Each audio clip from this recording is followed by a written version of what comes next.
Naitwa Abdalla Ismaili. Nimekuja hapa kufuatia huduma za kama alivyotangazia mama mwenye shida ya vyeti, mwenye shida matatizo mbalimbali, aje hapa kwa ajili ya kuleta shida yake atatue matatizo yake.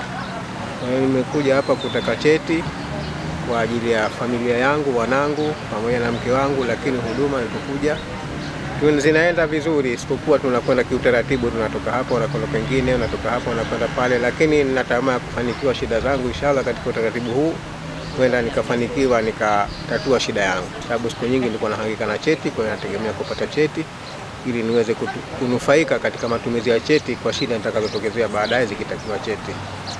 Bwana, kiukweli ilikuwa siku nyingi tunahangaika na upataji wa vyeti, lakini ilipotokezea huduma hii, kwa hiyo tunashukuru alhamdulillah. Tatizo tutategemea huenda likatatuka, kwa sababu ilikuwa tunafuata, tukifika kule watu wengi tunarudi, tukifika kule mfumo huu mambo yamebadilika, kuna hichi na kile, lakini tutategemea kutokana hapa tulipofikia huenda tukatatua matatizo yetu ya kupata huduma za cheti bila matatizo yote. Kwa hiyo tunatamani tutafanikiwa. Huduma zipo nzuri, isipokuwa tu watu wengi. Sasa kama watu wengi inabidi pawe na uvumilivu. Kwa uvumilivu utafanikiwa.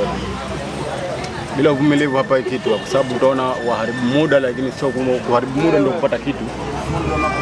Kwa hiyo kwa kweli kwamba huduma zipo nzuri, tofauti na kule mwanzo mdogo. Mliko huko mzuri, sababu ni kufuata process. Ukishafuata kufuata process, unaingizwa ndani, unapata huduma kama kawaida. Kama ukishafuata process zako tayari na huduma yako inakuwa inapatikana. Elimu itolewe mwanzo kabla ya jambo lile kutokea. Kwa sababu hapa mwanzo sasa walikuwa hapa hamna mtu wa hivyo, lakini kwenye siku 10 zilizopita watu tayari ni foleni kubwa. Mbali na foleni kubwa, na huduma bado ni nzuri, tunashukuru sihaba. Jifaki ni afisa sheria wakala wa usalama wa kijamii Pemba.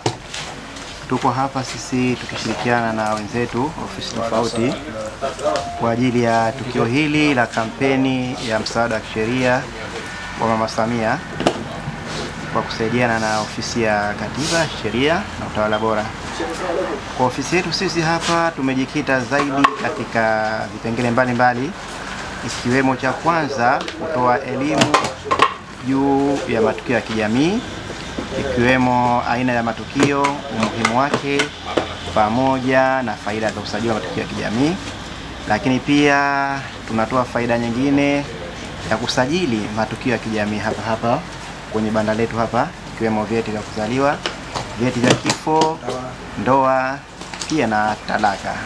Wito wangu kwa wananchi kwamba kwanza hii ni fursa imetokea kwao kwa wilaya ya Kusini, lakini sisi tumepokea pia wananchi kutoka wilaya na mikoa mingine ya Pemba kwa ajili ya kufuata hii huduma. Wito wangu kwamba waitumie fursa, waje hapa, watapata huduma, watapata elimu na faida nyingine tofauti ndani ya banda letu hili la ZCSRA, lakini pia na kwa ofisi nyingine zilizojitokeza katika maonyesho haya.